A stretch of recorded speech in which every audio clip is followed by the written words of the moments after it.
Hello everyone, welcome करता हूं मैं अपने यूट्यूब चैनल जुडिशियल अड्डा पे। और आज का ये वीडियो हमारा फोकस्ड रहेगा हाथरस रेप केस के मामले में।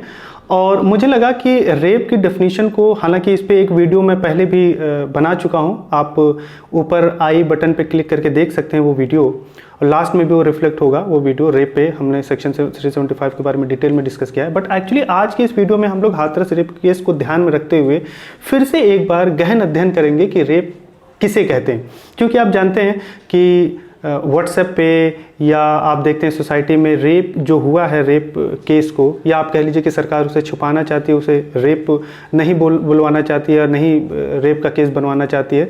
सो that's why they are trying to manipulate the things. लेकिन हमें जागरूक होने के नाते, जागरूक नागरिक होने के नाते हमें रेप का मतलब समझना है। और हम वो कैसे समझ सकते हैं? हमें किसी पे भरोसा नहीं है, हमें कानून पे भरोसा है, हमें आईपीसी उसके जो रेलिवेंट प्रोविजंस है उसको ध्यान में रखते हुए रेप का मतलब समझना है। तो जब हम 375 आज की वीडियो में हम 375 को डिस्कस करेंगे और इसे कोरिलेट करेंगे हाथरस रेप केस के मामले से। 375 को जब आप देखते हैं तो वहां पे साफ साफ लिखा है कि एक मैन को तब कहा जाएगा कि उसने रेप कर दिया है जब वो अपने पेनिस को वजाइना में पेनिट्रेट करता है। Not only vagina but urethra आप कह लीजिए, या एनस कह लीजिए, या गर्ल जो विक्टिम है उसके माउथ में कह लीजिए, वो पेनिट्रेट्स करता है। दूसरा कहते हैं और करके, या किसी चीज़ को वो इंसर्ट कर देता है इसी में, यूरेथ्रा और वजाइना या माउथ में या एनस में, अगर वो किसी चीज़ को इंसर्ट करता है तभी रेप कंस्टिट्यूट हो जाता है। तीसरा आप कह सकते हैं कि वो फोर्सफुली ऐसा करने के लिए किसी भी तरीके से लड़की की बॉडी को या विक्टिम की बॉडी को मैनिपुलेट कर रहा है, ऐसा करने के लिए, ऐसा होने के लिए। तो ये रेप की डेफिनेशन एक शॉर्ट में मैंने डिस्कस कर लिया। अब थोड़े से पॉइंट टू पॉइंट को हम डिस्कस करते हैं। पॉइंट ये है कि जो अभी खबर आ रही है, न्यूज़ में दिखाया जा रहा है, या आपको एक ट्रेडिशनल एक सीरीज चलाई जा रही है कि ये रेप नहीं है, और ये बैक वे में जाके और इसको ये दिखाने की, शो करने की कोशिश की जा रही है कि जब सीमेन इजैकुलेट हो जाता है तभी रेप होता है। ऐसा कुछ नहीं है।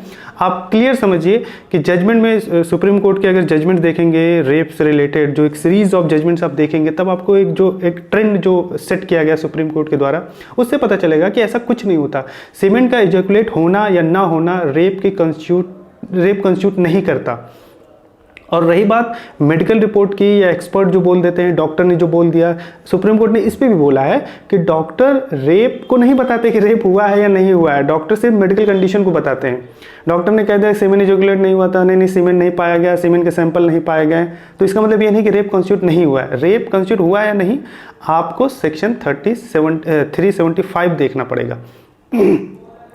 जाहिर सी बात है कि जानते हैं कि रेप कमिट होने के बाद कि मजिस्ट्रेट के पास एक रिपोर्ट दिया जाता है, एफआईआर होते हैं, मेडिकल रिपोर्ट होते हैं, मेडिकल एग्जामिनेशन होते हैं।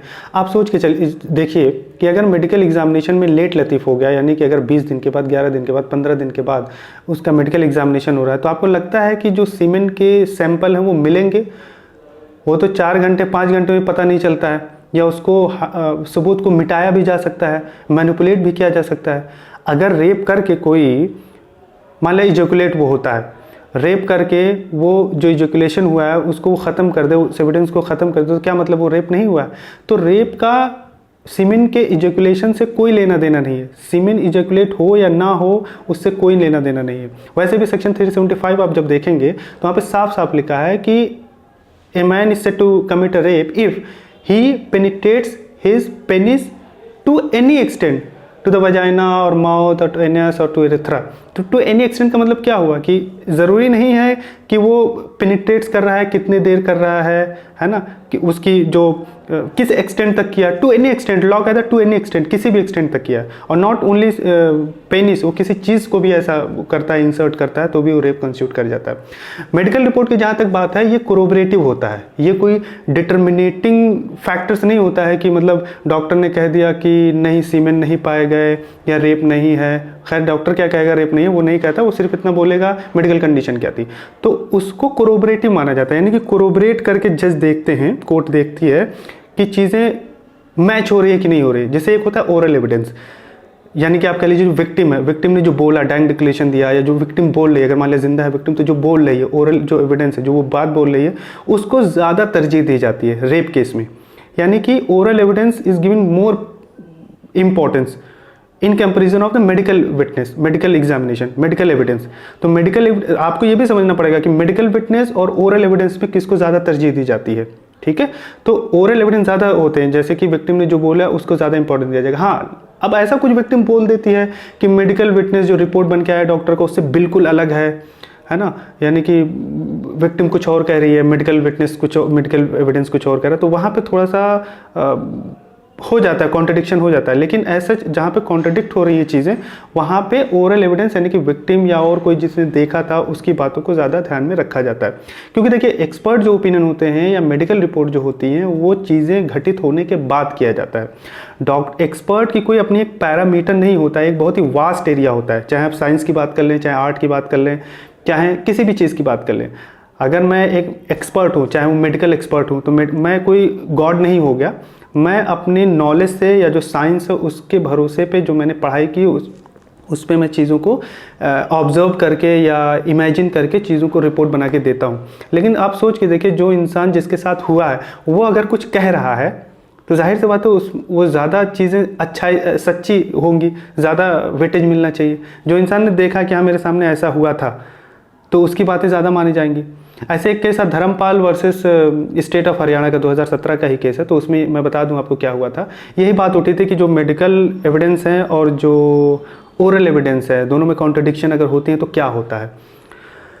उसमें यह था कि जो आई विटनेस था वो कह रहा था कि हाँ मैंने देखा कि मेरे सामने जो है एक्यूज ने उसको मारा था डंडे से, और जैसे मारा डंडे से वो बंदा गिर गया, और बंदा गिर गया उसके बाद बेहोश हो गया। उसके बाद एक्यूज़ ने मुझे घसीटते हुए, चूंकि मैं देख रहा था सारी चीज़ें, वो मुझे देख लिया था, मुझे घसीटते हुए भगा दिया, डांट के भगा दिया। मैं उसके बाद चला गया था। उसके बाद कैसे उसकी मौत हुई, जो मर गया था कैसे उसकी मौत हुई मुझे नहीं मालूम। मेडिकल एविडेंस जो मेडिकल रिपोर्ट आई, वो ये मेडिकल रिपोर्ट से ये कहा गया मेडिकल रिपोर्ट में कि जो बंदा मरा है उसकी जो मृत्यु हुई है, उसकी जो डेथ हुई है, वो सांस दबने से, किसी ने तकिए से दबाया या मतलब घुटन से हुआ है, किसी ने इसको रूम में बंद कर दिया था, उसके घुटन से हुआ है। तो अब यहाँ पे देखिए कोई कॉन्ट्रडिक्शन की बात नहीं है। सामने वाला जितना अवेयर था उतना वो बोल रहा है, तो उसकी बात भी इंपॉर्टेंस रखती है अपने आप में। लेकिन मेडिकल रिपोर्ट भी यहाँ से इंपॉर्टेंस रखती है, क्योंकि मेडिकल रिपोर्ट वो जितना देखा था उसने बोला, मरा कैसे वो ये नहीं बोल रहा था विटनेस, वो सिर्फ विटनेस ये बोल रहा था कि मरने के पहले क्या क्या चीज़ें हुई है, वो ये बोला था। तो कॉन्ट्रडिक्शन आपको समझना है कि अभी जो हाथरस रेप केस है वो कैसे हमें लेना है, किस अंदाज से लेना है, क्या इस चीज़ को, इस टॉपिक को, इस रेप को जो असल मुद्दा है उससे भटकाया जा रहा है, जो एक्चुअल चीज़ें हैं, क्या पुलिस की तरफ से लापरवाही हुआ है, या पुलिस इसको रेप नहीं मानना चाहती है। रेप होना और नहीं मानना दोनों बात अलग होती है। हो सकता है रेप हो लेकिन पुलिस इसको नहीं रेप दिखाना चाहती, क्या यूपी की सरकार इसको रेप नहीं दिखाना चाहती है। तो ये हमें और आपको समझना है, और लॉ पढ़िए, सेक्शन पढ़िए और चीज़ों को अकॉर्डिंगली एनालाइज करिए। प्लीज़ आप र्यूमर्स पे बिलीव ना करें और व्हाट्सएप यूनिवर्सिटी पे भी बिलीव ना करें। जो चीज़ें सत्य हैं उस पर आप बिलीव करें। तो आई होप कि आपका ये वीडियो आज की आपको समझ में आई होगी। Thank you so much.